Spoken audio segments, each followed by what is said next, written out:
son is alive. This ram is dead, but my son is alive. I cry and laugh as promised at the naming of my son, with joy stained by bright terror at the knowledge of what I cannot understand, of the greatness of this God that I have found. I have never heard the voice of this God, save in hearing how birds and insects far from one another sing the same rhythms at the same time, or how the patterns of distant thunder are echoed in the crackling of the fire in the hearth by my door. But its messages come through in sudden silence, in the certainty that I must do what is right, despite the belief of others that it cannot be true, despite the knowledge that the sense that it makes defies all sense, that it breaks the logic of our outer world to hint at light that shines from deeper strings. But I have recognized its presence when I have felt my inner voice resonating with the vibration from beyond. When it told me to smash the idols of the other gods, I obeyed. When it told me to leave my father, I obeyed. When it told me that the shaking of the earth was preceding the destruction of sinning cities, I argued, but I obeyed. Then I was summoned to sacrifice my son to this God. So many fathers lose so many children to so many gods, some with weeping, some with celebration. We do not know what happens to the soul on the other side of death, but we have told our children and ourselves that those who are called and taken by the gods endure in joy forever. Yet this call was not entirely one of joy. This God had promised that my line would continue and multiply through this son. I had had another son, yes, but had banished him, sacrificing him to the ravenous desert. And the prompting within my soul and the soul of my beloved Sarah hinted at a history stretching far beyond us, a world transformed by the children of the child who I now considered my only son. But then this future changed. I felt the call, as so many fathers have here, for the death of my son. So it so often is with the gods of this land. These gods demand flesh, demand fire, demand blood. So I headed up the mountain with my servant and my son. Yes, my son knew where we were going and why we were going there, and his fear was mixed with his excitement that he would join the gods.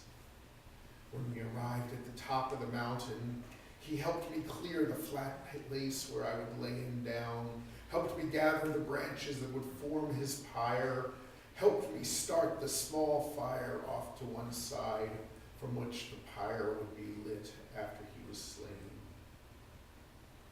And I laid him on the branches, and I raised the knife to cut his throat swiftly with a single stroke, to cause him the least amount of living pain. But when the knife came down, I felt my hand stop, just short of where the blood would touch him. I could not move my hand, neither down nor up, forward nor back, nor to either side. I cried out silently to this God, either to let me do this or to stop me from doing it.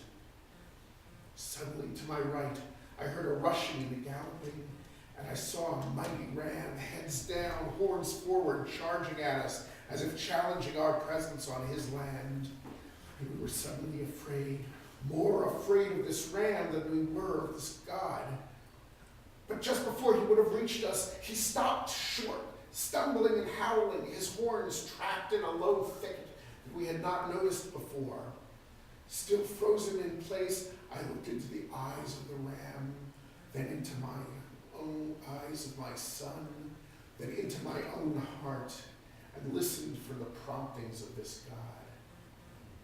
And I suddenly knew that though I had offered up my son, though my son had offered up his life, this God would never take him as a sacrifice.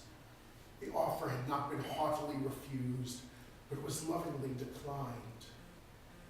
Within my soul, the vision of the imminent death of my son cleared. and the vision of the previous future returned. The vision of a long, beautiful, complex eternity in which the children of my son would survive and thrive.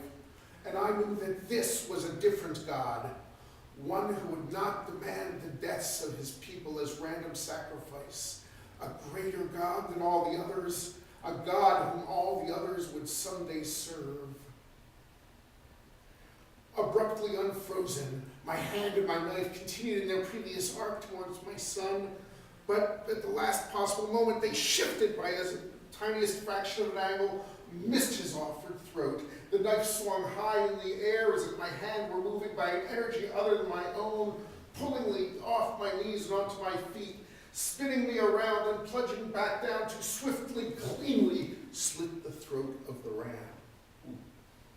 I took the bowl that had been on the pyre beside my son and placed it by the throat of the ram to gather the blood that flowed from its wound. From the small fire, I took one burning branch and touched it to the thicket. A pillar of flame immediately leaped up and engulfed the ram, echoing its shape in a structure of fire, then collapsing in a mist of ash. I raised the blood bowl above my head, preparing to spill it on the smoldering fire, to spell out in blood the name of this powerful God. But I did not know how to spell its name.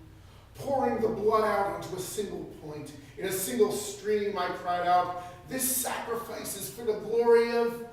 But I realized that I could not pronounce its name. Then, within the ashes, I saw, gleaming, polished, hollowed but intact, the horns of the ram, now free from its body and from the thicket in which they had been caught. I lifted one horn from the ashes, brought it towards my lips, shouted, "This alone is my God. This is the name of my only God," and blew one long high note.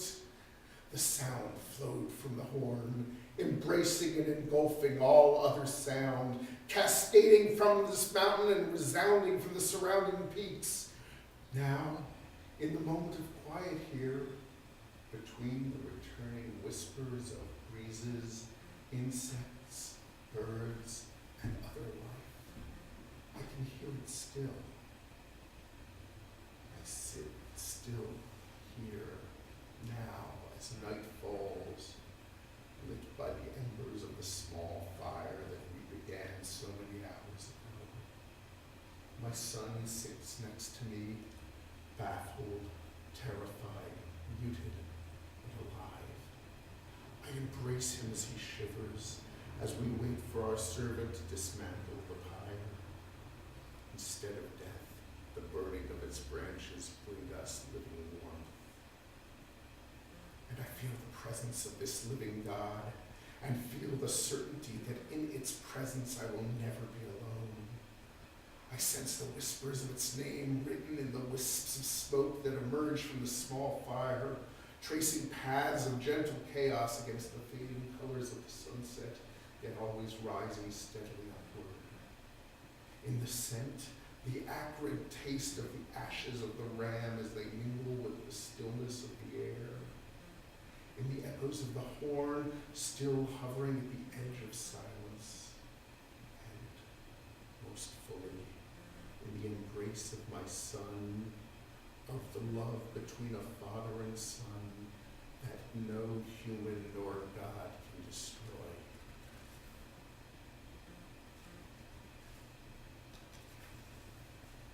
I open all my senses to this presence in this holy place. This alone is my God, I murmur in silence. And as the gentle silence answers me, I know, finally and forever, that this is a God that I can worship. This is a God that I can love.